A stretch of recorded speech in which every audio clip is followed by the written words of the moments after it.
বাঘে ধরলে বাঘে ছাড়ে, শেখ হাসিনা ধরলে ছাড়ে না। আসসালামু আলাইকুম রহমতুল্লাহি ওয়া বারাকাতুহু।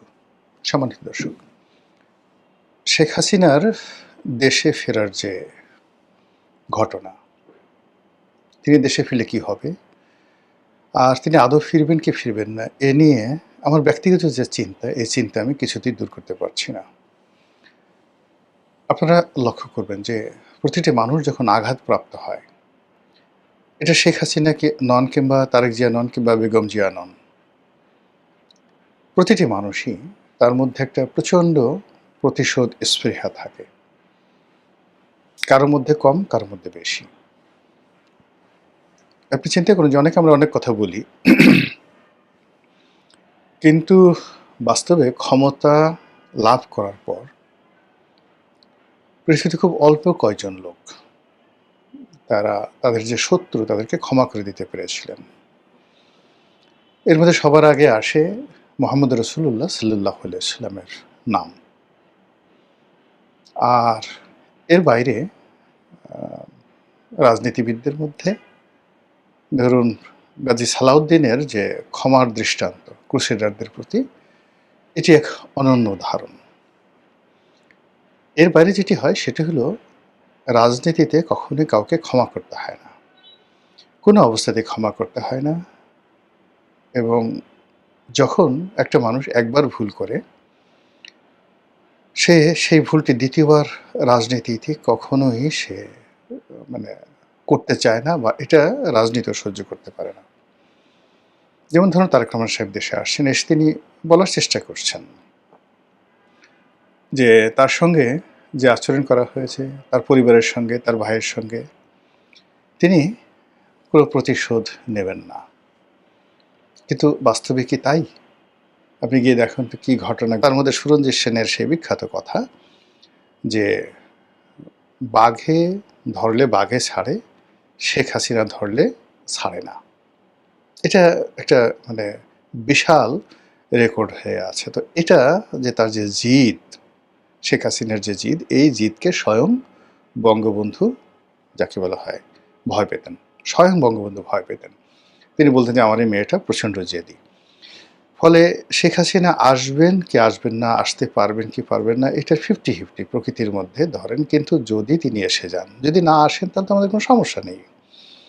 কিন্তু যদি তিনি এসে যান তাহলে আমাদের কি হবে, আমাদের কার কি হবে। তার একান্ত মানে ঘনিষ্ঠজন। পরবর্তীতে তিনি মন্ত্রী হয়েছিলেন, সাংগঠনিক সম্পাদক ছিলেন, এখন প্রেসিডিয়াম মেম্বার আছেন। আমার পাশের বাসায় থাকতেন। বয়সে বড়, কিন্তু যেহেতু মানুষের দুনিয়াতে একটা অবস্থা হলো যে আপনার যদি অর্থনৈতিক অবস্থা ভালো হয়ে যায়, তাহলে আপনার বয়সে যত বড় হোক, পদ পদবি যতই থাকুক না কেন, অর্থের কাছে মানুষ সবসময় মাথা নিচু করে রাখে। তো আমি যে নেতার কথা বলছি, হি ওয়াজ মাই লিডার, স্টুডেন্ট লিডার। কিন্তু যেহেতু আমি তখনই সেই সময়টাতে 97-98 সনে সেই লেক্সাস V8 গাড়ি চালাতাম, নিজের বাড়িতে থাকতাম ধানমন্ডিতে। তো যার জন্য আওয়ামী লীগের যাদের সঙ্গে আমার সম্পর্কটা ছিল, সেই সম্পর্কটা আসলে সেই ছাত্র জীবনের সম্পর্কটায় থাকিনি, ওটাকে অনেকটা প্রফেশনাল সম্পর্ক হয়ে গিয়েছিল। এর কারণ হলো, নেতাদের অনেক প্রয়োজনে অনেকে হয়তো টাকা চাইতেন, আমি অনেকেরই দিতাম। এর কারণে হয় কি যে আমার একটা অবস্থান গড়ে উঠেছিল। তো সেই দিক থেকে আমি সেই নেতাকে একদিন দেখা, সকালবেলা দেখি একা একা হাসছে। তার মধ্যে কী ব্যাপার, 1/11 সময়, রাজনীতি কি আর করবেন না? বলে, না ভাইয়া, রাজনীতি করবো না। আমি একা মানুষ, আমার একটা না দুটো মেয়ে আছে, এরকম বললেন। আমার কোনো ছেলে ঠেলে নেই, এদেরকে নিয়ে আমি বাকি জীবন কাটাতে চাই, আর এদিকে তাকাবো না। আর তুমি তো জানো যে শেখ হাসিনা কী ধরনের প্রতিশোধ পরায়ণা মহিলা। উনি ইংরেজিতে ভিন্ডিকটিভ শব্দটি ব্যবহার করলেন। তো যা হোক, যেহেতু তারা রাজনীতি করেন, রাজনীতির এই কথাটা রাখতে পারেন। 11 পরে সরকার আসছে, তারা দলের সঙ্গে থাকছেন, পরবর্তীতে MP হয়েছেন, মন্ত্রী হয়েছেন, আবার এখন নিরাপদ জায়গাতে আছেন। তো এভাবে দলের মধ্যে, দলের ভিতরে, দলের বাইরে, তার সম্পর্কে তার যারা আপনজন, সে আপনজনরাই তাকে প্রচণ্ড ভয় পান। জামাতের অনেক লোকের সঙ্গে তার সম্পর্ক ছিল, বিএনপির অনেকের সঙ্গে তার সম্পর্ক ছিল, জাতীয় পার্টি।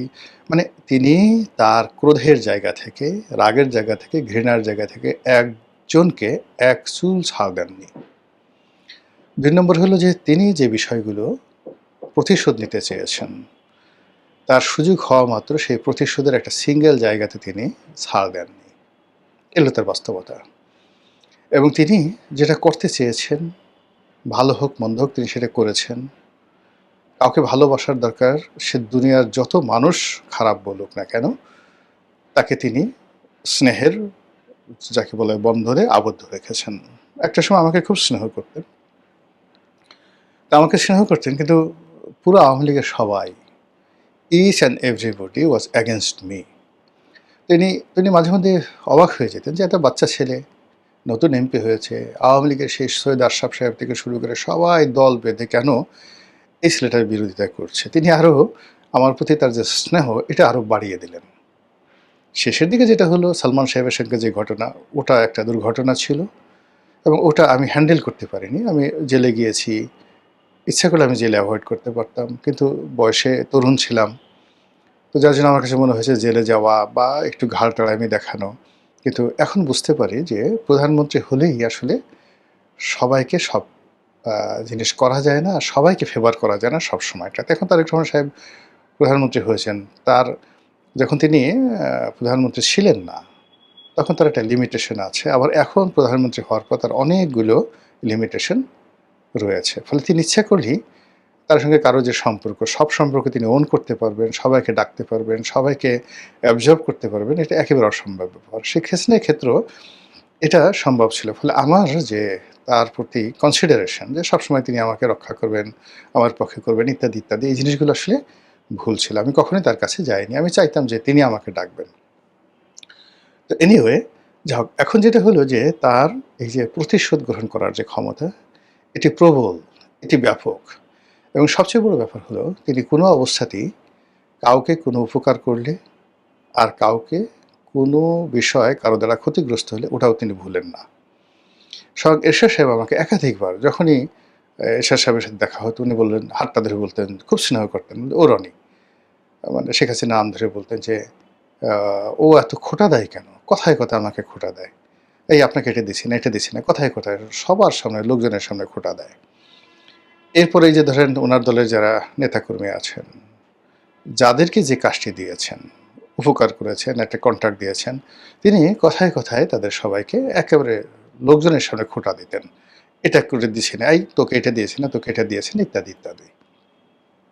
তো সেই শেখ হাসিনা যদি বাংলাদেশে আসেন, তাহলে তার সারা জীবনের সেই চরিত্র, তার সঙ্গে এই গত ২ বছরে যা কিছু হয়েছে, প্রতিটা জিনিস আপনি নিশ্চিত থাকেন, তার যদি মতিভ্রম না হয়, ব্রেন যদি পুরো নষ্ট না হয়ে যায়, নিউরন যদি বেইমানি না করে, তাহলে তার যে প্রতিহিংসা অতীতের যেকোনো সময়ের চাইতে কয়েক গুণ বাড়বে। এবং এজন্যই আমরা যারা তার কাছে থেকে চিনি, আতঙ্কটা ওখানেই।